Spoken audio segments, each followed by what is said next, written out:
Monsieur le Président de la République française, cher Emmanuel, Monsieur le Président du Conseil du Togo, médiateur de l'Union africaine pour la région des Grands Lacs, Mesdames et Messieurs les représentants des chefs d'État et de gouvernement, Mesdames et Messieurs les représentants des Nations Unies, de l'Union africaine, des organisations régionales, Mesdames et Messieurs les partenaires techniques et financiers, Mesdames et Messieurs, je voudrais, au nom du peuple congolais, saluer la tenue de cette conférence ici à Paris, aux côtés du Togo, médiateur mandaté par l'Union africaine pour la région des Grands Lacs, et en étroite coordination avec les États-Unis d'Amérique, le Qatar et l'Union africaine qui accompagnent les efforts de médiation et de désescalade. Votre présence est un acte politique, mais aussi et surtout un acte moral. Elle signifie que la souffrance humaine qui ravage l'Est de la République démocratique du Congo n'est pas ignorée. Elle signifie que la paix et la dignité des peuples des Grands Lacs engagent la communauté internationale tout entière. Car si nous sommes réunis aujourd'hui, c'est d'abord pour répondre à une triple urgence. L'urgence humanitaire, l'urgence sécuritaire et plus encore l'urgence de la paix. Mais notre responsabilité va au-delà de la gestion de l'immédiat. Il s'agit de jeter les bases d'une stabilité durable fondée sur 3 piliers indissociables.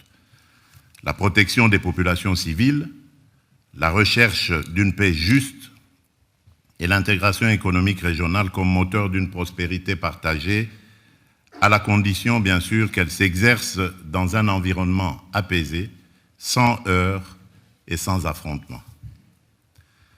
Mesdames et Messieurs, depuis plus de 30 ans, l'Est de la République démocratique du Congo saigne d'une plaie qui n'a jamais été refermée.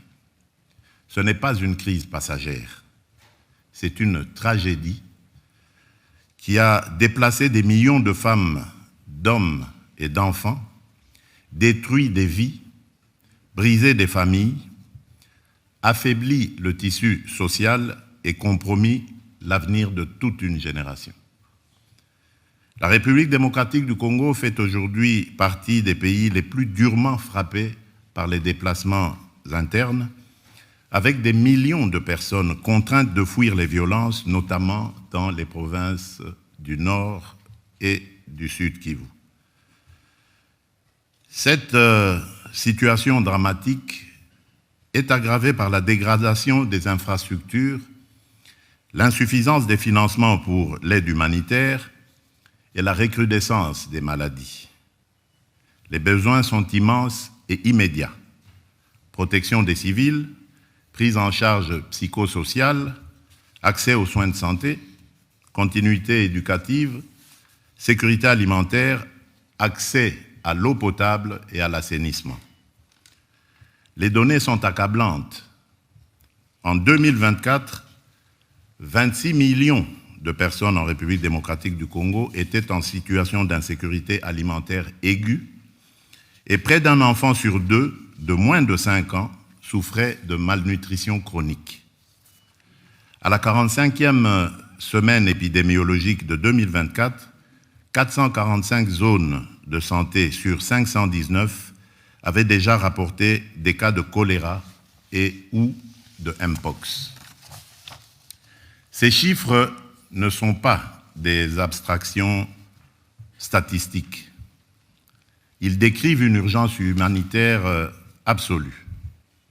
La crise humanitaire en République démocratique du Congo est liée directement à des actions militaires menées par le groupe armé AFC M23, soutenu sur les plans logistiques, financiers et opérationnels par le Rwanda en violation flagrante de la souveraineté nationale et de l'intégrité territoriale de mon pays.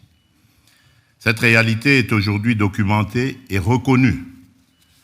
Et elle a été rappelée par la résolution 2773 du Conseil de sécurité des Nations Unies qui exige le retrait immédiat et inconditionnel de l'AFC M23 de toutes les zones qu'il occupe y compris les centres urbains stratégiques, ainsi que le retrait des forces rwandaises du territoire congolais. Cette résolution n'est pas une opinion diplomatique. Elle est un impératif juridique et politique que chacun ici a le devoir de faire respecter. Mesdames et messieurs, depuis le début de cette année, les violences se sont intensifiées avec une brutalité rarement atteinte. Les offensives menées par le M23, l'AFC M23, dans des zones densément peuplées, ont provoqué des affrontements meurtriers et des déplacements massifs. Des villes entières ont été prises, des communautés déracinées, des quartiers vidés de leurs habitants. Les attaques ont visé des camps de déplacés, des hôpitaux, des écoles. Les violences sexuelles et les violences basées sur le genre sont utilisées comme armes de guerre. Des enfants sont recrutés de force. Des convois humanitaires sont pillés. Rien de tout cela n'est acceptable, rien de tout cela n'est défendable. Rien de tout cela ne peut devenir la normalité d'une région à laquelle on demanderait de s'habituer à l'horreur. Les chiffres parlent d'eux-mêmes et ils sont insoutenables. Des millions de personnes déplacées, des foyers forcés à l'exil à répétition, des enfants privés d'école, des femmes mutilées dans leur corps et dans leur dignité, des épidémies de choléra, de rougeole, de mpox et des flambées de maladies infectieuses dans des zones où les structures sanitaires ont été détruites ou abandonnées. Nous sommes face à une crise humanitaire totale, sanitaire, alimentaire, sociale, psychologique, humaine. Je veux ici saluer celles et ceux qui, au prix du danger, continuent d'agir.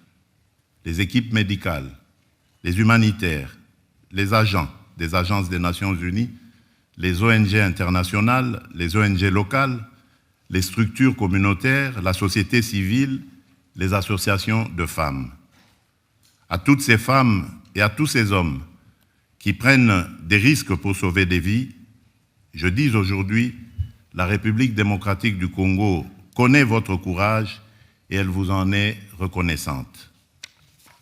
Mesdames et messieurs, la première responsabilité de l'État congolais est et restera la protection de sa population.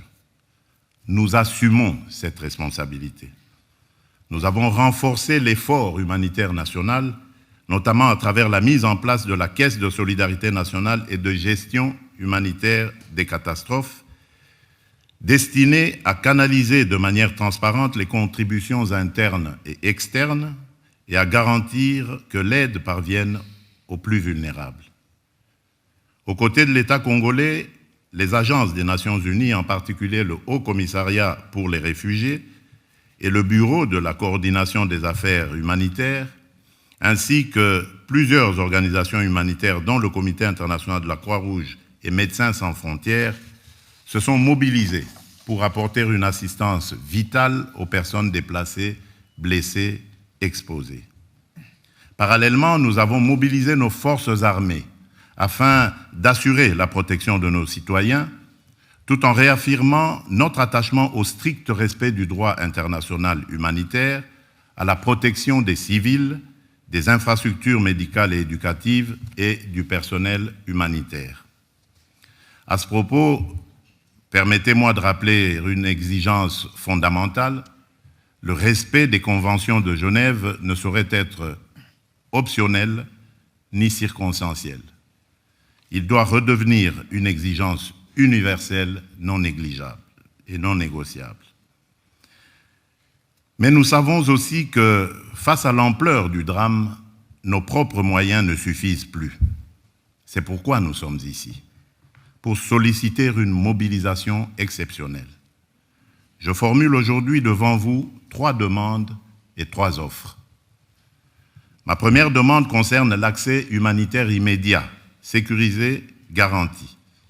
Nous avons besoin de toute urgence de voies humanitaires sûres pour acheminer soins, nourriture, eau, abri et assistance psychologique aux populations prises au piège. À ce titre, je propose l'établissement d'un corridor humanitaire aérien strictement encadré, permettant le transport des médicaments, des denrées essentielles et la rotation du personnel humanitaire, y compris vers les zones actuellement les plus exposées. Ce mécanisme, placé sous la responsabilité conjointe des Nations Unies et des autorités congolaises, doit être un résultat concret de cette conférence. Ma deuxième demande est un plaidoyer pour un financement massif, rapide, traçable. Le plan de réponse humanitaire des Nations Unies pour l'année 2025 prévoyait une enveloppe de 2,24 milliards de dollars américains destinée à l'assistance vitale de plus de 20 millions de personnes en République démocratique du Congo, dans un contexte déjà marqué par la fragilité et les besoins chroniques, avant même la reprise des hostilités. Ce plan demeure sous-financé. Et chaque jour sans financement, ce sont des vies perdues. Je demande donc un engagement financier additionnel, ciblé, prévisible, qui permette de traiter les besoins vitaux, santé d'urgence, sécurité alimentaire, abri pour les déplacés, protection des survivantes de violences sexuelles, accès à l'eau potable. Ce financement ne doit pas être vu comme une aide ponctuelle, mais comme un investissement pour empêcher l'effondrement humanitaire d'une région stratégique pour la paix du continent. Ma troisième demande touche à l'alignement politique. Je souhaite que chaque partenaire ici présent, chaque État, chaque organisation régionale ou internationale s'engage à soutenir l'application effective de la résolution 2773 du Conseil de sécurité et à appeler clairement et sans ambiguïté au retrait de l'AFCM 23 des zones qui l'occupent et au retrait des forces étrangères non invitées du territoire congolais. Toute paix durable commence par la fin de l'occupation d'une partie du territoire congolais. Là-dessus, il ne peut y avoir ni double langage, ni compromis moral. En contrepartie, la République démocratique du Congo prend devant vous 3 engagements clairs. Premier engagement, reconstruire. Dès la fin des hostilités, nous lancerons un plan d'aide d'urgence pour la reconstruction du Nord Kivu et du Sud Kivu.